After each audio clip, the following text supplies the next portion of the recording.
Hello viewers, you join us predictably for another car review. This time, we are here to see how hard the new Tata Punch can hit, how much it can take and keep moving forward. Because in this segment, this car goes up against the likes of the Maruti Suzuki Ignis. So let's find out in a series of rounds just how good the Tata Punch is.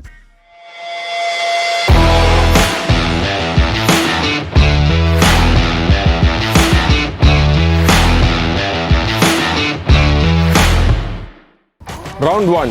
Styling. It's compact, yet it's very familiar. From the front, the Tata Punch looks very similar to the other SUVs in the Tata range, and this is probably because of the headlamp arrangement. But the Punch also gets its unique styling elements, and this includes the 16-inch alloy wheels, the LED headlamps and tail lamps, and the classic SUV design with a generous amount of cladding on the doors. If you look at the upper half of the car, it can be interpreted as an urban runabout, while the lower half, with the square wheel arches and the generous amounts of cladding, hint that this car could go off-road as well. Round 2 is all about the interior, and the Tata Punch is available in as many as 4 variants. Right now, I am sitting in the top of the line AMT Creative Persona. In this cabin, what you get is a small touchscreen on top, a dual-tone interior, along with accents that are the same color as the car's body. Let's talk about the plastic quality in the car. Over here we have some hard to touch, decent quality plastic. The steering wheel feels good to hold and nicely weighted. And in front of the driver there is a mix, an analog and a digital instrument cluster that displays all the relevant information quite neatly. The Tata Punch is a sub 4 meter car, 3.8 meters to be precise. And Tata have focused on maximizing the cabin space as much as possible. I am a 6 feet tall person and this driver's seat is set for somebody of my height. And as you can see, I am rather comfortable in the second row. There's enough knee room, decent under-thigh support, and there's an armrest as well. Tata have also made sure that the floor is completely flat. So with this folded back, 3 people can sit in reasonable comfort. And that I think is a good quality to have in this segment. Round 3 is all about the engine. The Tata Punch is built on the same Alpha architecture as the Tata Altroz, and powering this car is a 1.2-litre 3-cylinder Revotron engine, and this is a petrol model. Tata have confirmed that they have no plans for a diesel, but an EV may be in the works and will reach us sometime soon. This engine produces 86 horsepower and 113 Nm of torque, and customers can choose between a 5-speed manual transmission or a 5-speed AMT. And the top AMT model gets the Traction Pro mode.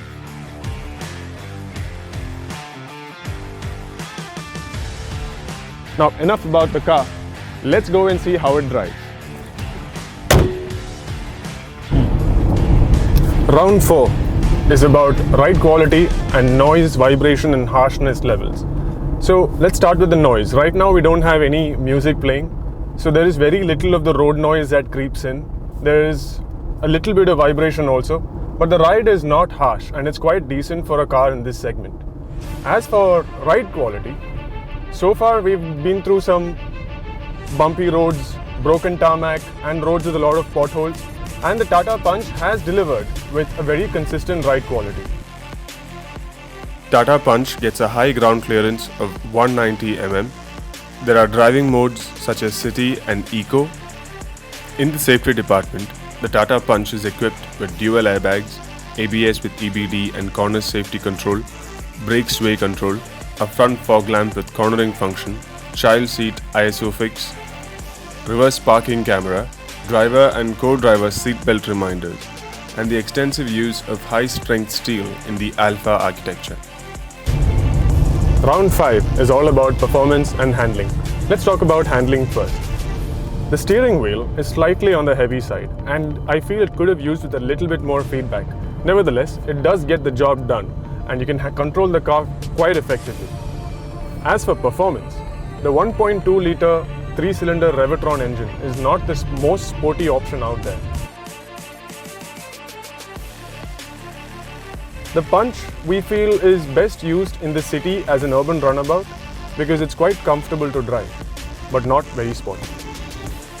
In terms of convenience, the Punch gets automatic headlamps and rain-sensing wipers, a push-button start, a large boot of up to 366 litres, lots of storage options, automatic climate control, a cool glove box, fast USB charger, and a 7-inch Harman infotainment system with Android Auto and CarPlay connectivity. In the top model, the Tata Punch also offers the IRA connected car technology with What 3 Words and natural voice tech. Let's see how good the Punch's performance is. Right now, I have the accelerator pedal floored and the car is slowly picking up speed. We are in second gear, doing 4000 RPM, going to 5000. Now the AMT will shift into third. There's a little bit of a head nod, but we are making steady progress. We are at 80 kilometers an hour now, about to shift into fourth. There it is. So the Revotron engine is not the most sporty option out here, and the AMT box, like you saw, is not the most exciting to drive either. So the Tata Punch's sweet spot is as an urban runabout that works extremely well in the city. Overall, the Tata Punch enters a segment that it has more or less carved for itself. And depending on the pricing, it could be a very attractive buy for somebody who's looking for their first car. Let's hope Tata price the car between the 4 to 7.5 lakh range. And for more details, wait for our road test.